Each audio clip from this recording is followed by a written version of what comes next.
Yo, Goku and Vegeta absolutely got fucked up, yo.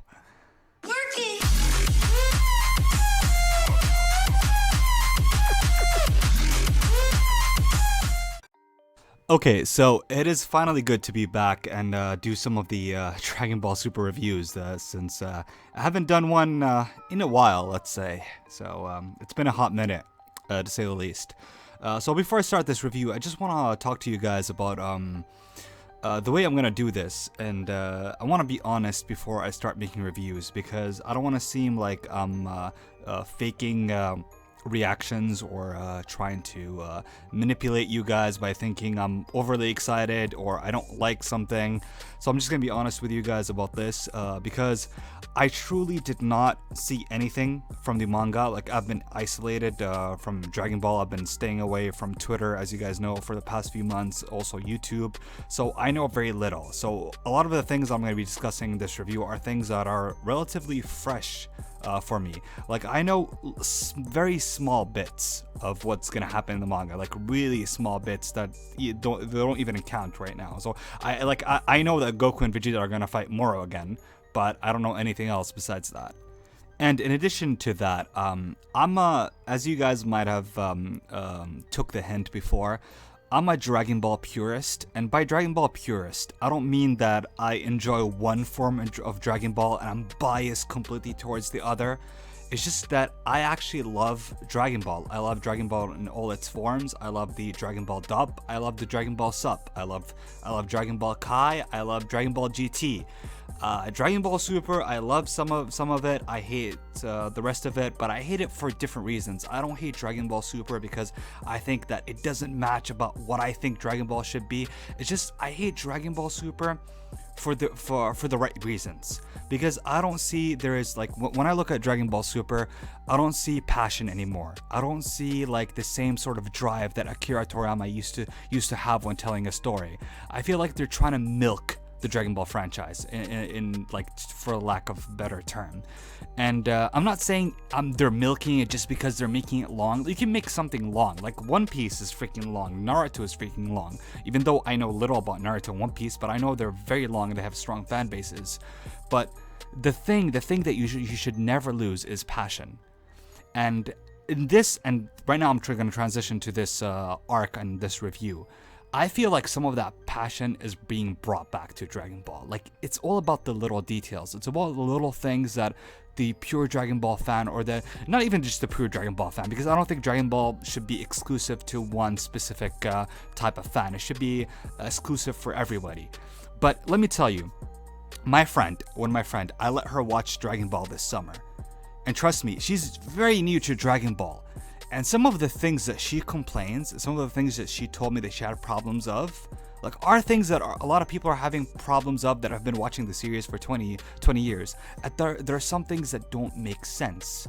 So that's why sometimes Dragon Ball does not keep up with its integrity. Sometimes they don't care about the power scaling, they don't care about the story, they just want to introduce new characters, they just want to shit on old characters, they don't care about some of the story structure. So any fan, any type of fan, it doesn't matter if you're a purist, it doesn't matter if you're new, young, old, if you have any common sense, then you'll dislike some aspects of the Dragon Ball Super show.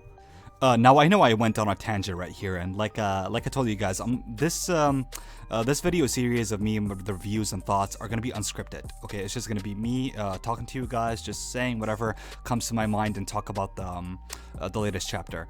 So since I went on a long tangent, I'm just gonna put right here, or like should be right before, the timestamp for you guys to skip, because I went on a mini rant. But what I'm saying about Dragon Ball Super, I'm not saying that I hate it, because same thing with GT. I'm not saying GT is better than Dragon Ball Super. I'm not saying Dragon Ball Super is better than GT. I'm just saying that both have problems, and Dragon Ball Super, I feel like it's striving to be better. And for that reason, because it is striving to be better, I think we should be more critical of it. But having said that, I think this arc right now is avoiding a lot of the pitfalls that I felt like the Dragon Ball Super was, and also Dragon Ball GT were doing before. So with that being said, let's just get right to it, right to the review. So this chapter is pretty short, and as expected from my last review 6 months ago, it was pretty evident that Goku and Vegeta were gonna get their ass handed to them.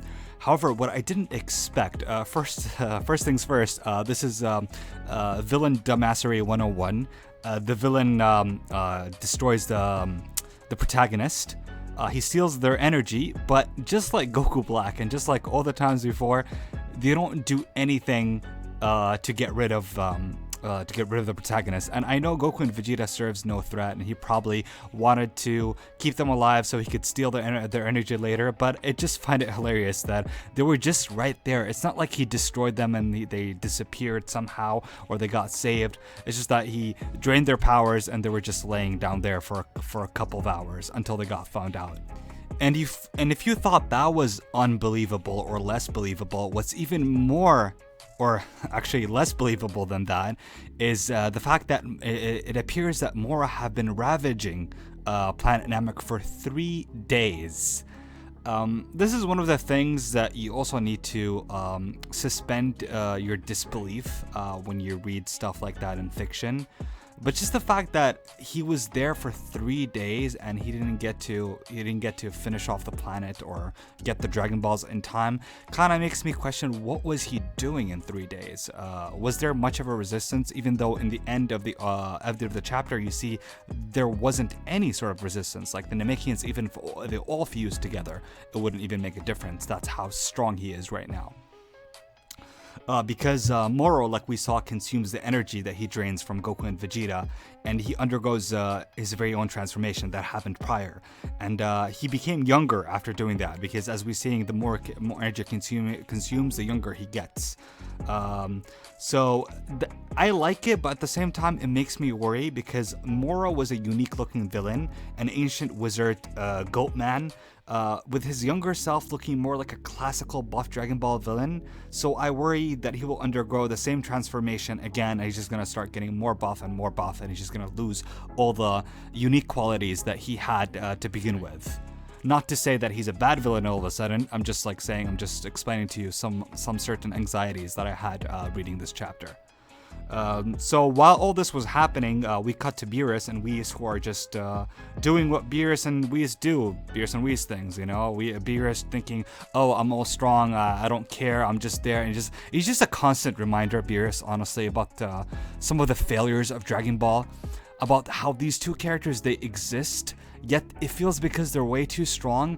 The authors, every single arc, it feels like they're trying to make an excuse for Whis and Beerus. Okay, sure, Whis, we know he doesn't fight, we know that Beerus doesn't fight, but it just feels that they have to form some sort of excuse and remind the viewer why they're not interested. Beerus is not interested to go Planet Namek because he doesn't like the food there. Whis is not interested because he doesn't fight. Like, why make them this strong and give them this much screen time if you just feel like you have to give an excuse every single time to say why they don't interfere? We already know why they don't interfere. So why do you need to always constantly try to tell the viewer they don't? So that kind of annoys me with Beerus and Whis. Okay, but going to the last part, which is absolutely my favorite part, because like I said in the beginning of the video, Toyotaro is trying and is striving towards trying to get back the old Dragon Ball, trying to get back the old feeling of Dragon Ball, about how characters, how scary they are, how terrifying they are. Because making a Dragon Ball story doesn't mean you have to recycle old elements. And I know there are some recycled elements, and I know we can make a case that Moro, in terms of like his motivation, try to be younger, blah blah blah, King Piccolo, it has been done before. But it's just the way you do it. The execution matters a lot more. You can recycle ideas, like we've seen Goku come time and time again to save the day. But if you can change the execution, you can change a few things here and there, it can work. Not to say that I encourage it to happen every single time, but I'm just saying that it doesn't mean that it's bad if it's reoccurring in some way, as long as the execution is appropriate. So we get to Moro, and we see the Namekians, which is probably really sad because they all fused together, or not all, but a whole clan fused together, and they all fought against Moro. And I really like this. Because you can feel that Toyotaro is really trying to build up his character. That just Moro punches through his stomach, and just kills him. And he was like, yeah, this is the guy that you want him to stop me. Yeah, he's nothing. He just killed him like that. That was an absolutely beast moment, and that's my favorite freaking moment so far in the manga. I miss the blood. I miss the feeling the character is really terrifying. However, again, it feels like he kills them and dismisses this guy, kills them, but yeah, he doesn't kill Goku and Vegeta. Yeah, whatever. But just the fact that he did all of that, it just reminded me back in the Namek saga when Yamcha used to get fucked up, when Tien used to get fucked up, Chaozu and Piccolo and all the blood. Like, yeah, I miss this feeling. I hope the Dragon Ball Super anime can just care a little less about merchandise and care a little about appealing to the young kids, the young babies, the young infants who are just like watching Dragon Ball, and care about the people who really care about Dragon Ball, because the people who are gonna put money in Dragon Ball are like the kids who grew up with Dragon Ball. And yes, I know there is second generation, there's a second wave, there's a third wave of generation, but still, you need to keep that integrity if you want this show to work. Like just take again, I'm gonna go on a tangent right now, but just take Marvel or DC Comics. Like, one of the things that makes it work this time is that they're trying to appeal to both generation. They're trying to appeal to the younger generation and the older generation and the young generation. So when I played Batman Arkham Knight, I played it, I felt like it resonated with me, even though it has little to do with the old Batman, but it kept spirits with the old Batman, incorporate new things, more adult things. When I say adult things, I don't mean 18 plus, but I'm talking about the violence in some way. And it just feels that the character grows with you, and I feel like Goku and Vegeta, part of making a successful story is making the character grow with you.